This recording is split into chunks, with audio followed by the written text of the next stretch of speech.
ஜெய ஜெய சங்கர ஹர ஹர சங்கர மகாபெரிவா சரணம். அனைவருக்குமே வணக்கம். நாம் காலை நேரத்தில் எழுந்த உடனேயே இந்த ஒரு ஸ்லோகத்தை 3 முறையோ 7 முறையோ 11 முறைகளோ நாம் உச்சரித்தால் மட்டுமே போதுமாங்க.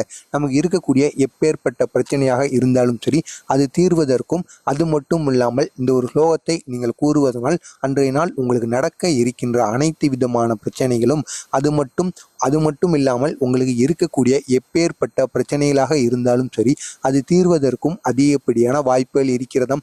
எனவே இந்த ஸ்லோகம் என்ன ஸ்லோகம், அது மட்டுமல்லாமல் இந்த ஒரு ஸ்லோகத்தை யார் கூற சொல்லியிருக்கிறார் என அனைத்து விதமான செயல்களையுமே நீங்கள் தெரிந்து வைத்துக் கொள்ளுங்கள். அதனை பற்றி தான் நம்ம இந்த வீடியோவில் முழுமைக்கும் காணப்போகிறோம். அதற்கு முன்பாக நமது சேனலுக்கு நீங்கள் புதிய பார்வையாளராக இருந்தீங்கன்னா மறக்காம நம்ம சேனலை சப்ஸ்கிரைப் பண்ணிட்டு பாருங்க. அப்பொழுதுதான் மகா பெரியவா அவர்கள் அருளிய அனைத்து விதமான பரிகாரங்களும் அவரை பற்றிய மகிமையிலும் தொடர்ந்து உங்களுக்கு வந்து கொண்டே இருக்கும். முதலாவதாக மகா பெரியவா அவர்கள் எதற்காக இந்த ஒரு ஸ்லோகத்தை கூறினார் என்று பார்த்தோம் என்றால், நமக்கு இருக்கக்கூடிய கஷ்டங்கள், துயரங்கள் என எல்லா வித பிரச்சனைகளுக்கும் ஒரு முடிவானது கிடைக்க வேண்டும் அல்லவா?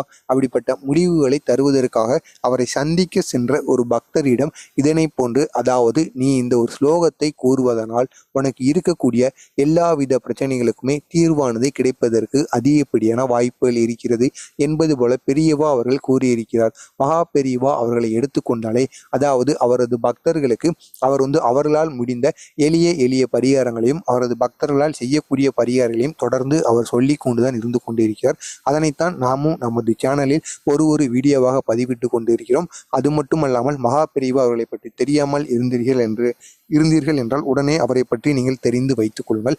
அதாவது இந்த ஒரு மந்திரத்தை நீங்கள் காலை நேரத்தில் எப்படி போதிக்க வேண்டும் என்று பார்த்தோம் என்றால், எழுந்த உடனேயே கிழக்கு திசையை நோக்கி அமர்ந்து கொள்ளுங்கள்.